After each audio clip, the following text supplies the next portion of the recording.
After 20 years of service, AOL Instant Messenger, or AIM, finally shuts down for good on December 15th, 2017. The iconic running man will finally stop running, and let's be honest, that guy needed a break, seeing as AIM's once highly appealing functionality is now included in nearly every social media service and communications app out there. But back when it launched in May of 1997, AOL Instant Messenger was an instant hit. A lot of this was due to the fact that the internet service it launched under, America Online, was massive, with over 8 million monthly subscribers at the time. But with the original release of AIM, you no longer needed an AOL subscription to chat. Originally, AOL's Instant Messenger was simply a built-in feature of the America Online desktop software released in 1989. It let you use the communication protocol known as OSCAR, or Open System for Communication in Real Time, to type back and forth with other AOL subscribers, although the same protocol was also used in later services such as ICQ and Apple iChat, so the underlying tech is not exclusive to AIM in this respect. It's also worth noting that AIM was similar to, and contained features from, AOL's once popular chat rooms, even though it remained a distinct service. Chat rooms were often centered around discussing a certain topic where anything you typed would be visible to the group. But with Instant Messenger, what you typed wasn't public for an entire chat room to see, it was all private. As long as you signed up for a free account and downloaded the AIM client, you could communicate with anyone who had an AIM or AOL screen name. And man, those screen names, they were barely legible and often embarrassing in retrospect, and they made your buddy lists look like a word scramble of the highest order. But sometimes they became so synonymous with your online persona that you just never gave it up. Like in my case, where my AIM screen name was FreakinD, the same username I chose for this very YouTube channel back in 2006. Although it was stylized FreakinD back when I chose it 15 years ago because it was 2002 and that's just what you did.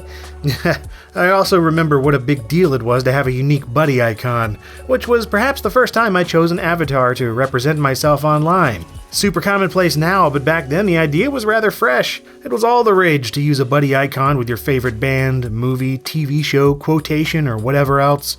These were available through AIM itself, but you could also make your own or download them for free on massive buddy icon websites, and wow, are these a time capsule of animated teenage angst and sparkly adolescent sentiments. But even further down the rabbit hole of AIM self-expression were the profile pages and away messages. The carefully crafted and retrospectively pointless walls of text I wrote. Often filled with cryptic song lyrics, copious ellipses, and more than a few passive-aggressive words directed towards one person in particular. Another feature of AIM that I used quite a bit was the integrated file sharing. In the days before copious free cloud storage, sending files directly over email or FTP was often a pain, especially if you just wanted to share a single image or a downloaded MP3, and let's be honest, the latter is what it was most of the time. After all, the peak of AIM happily coincided with the peak of peer-to-peer file sharing programs like Napster, Morpheus, and LimeWire.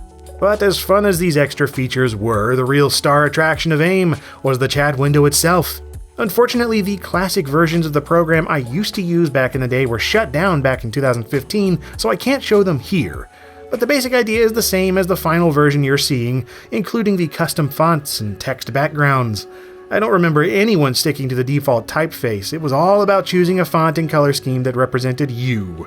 Half the time, the chosen combination made you want to gouge your eyes out, but dang it, we did it anyway. Regardless of color clash, it was just awesome to be able to chat on a computer with your friends, family, and colleagues worldwide in real time. Granted, this wasn't exclusive to AOL Instant Messenger, and AIM wasn't even always the most popular option, especially outside of the USA. Heck, even just among my circle of friends, I remember using ICQ, MSN Messenger, IRC, Yahoo Messenger, Pigeon, and who knows what else. Not to mention programs like Trillian, which sought to combine a variety of clients under one roof, including AIM. It also included extra features and enhancements, and in particular the custom skins stood out to me since it was something I could create myself. But whatever service or client you used, instant messaging back then provided communication that was faster and more engaging than email, while also being less formal than a phone call. And in the days before omnipresent cell phones and unlimited texting, IMing was the method of choice for me to talk to my friends wherever they were.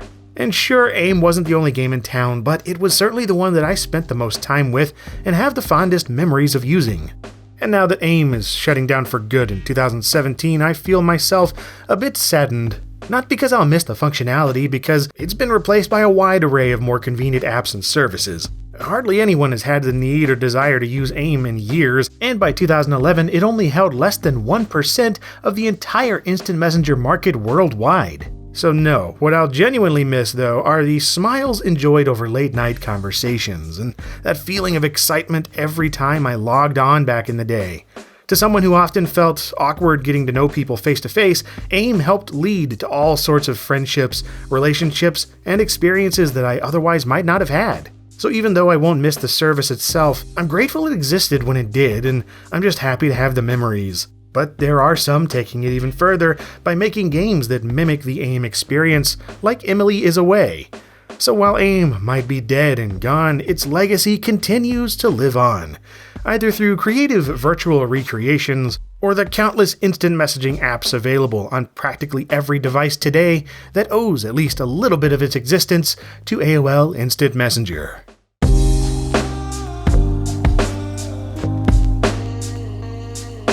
And if you enjoyed this episode of LGR, then perhaps you'd like to see some of my others. I like doing these retrospectives whenever I can, as well as all sorts of other videos on hardware and software, both new and old. And as always, thank you very much for watching LGR.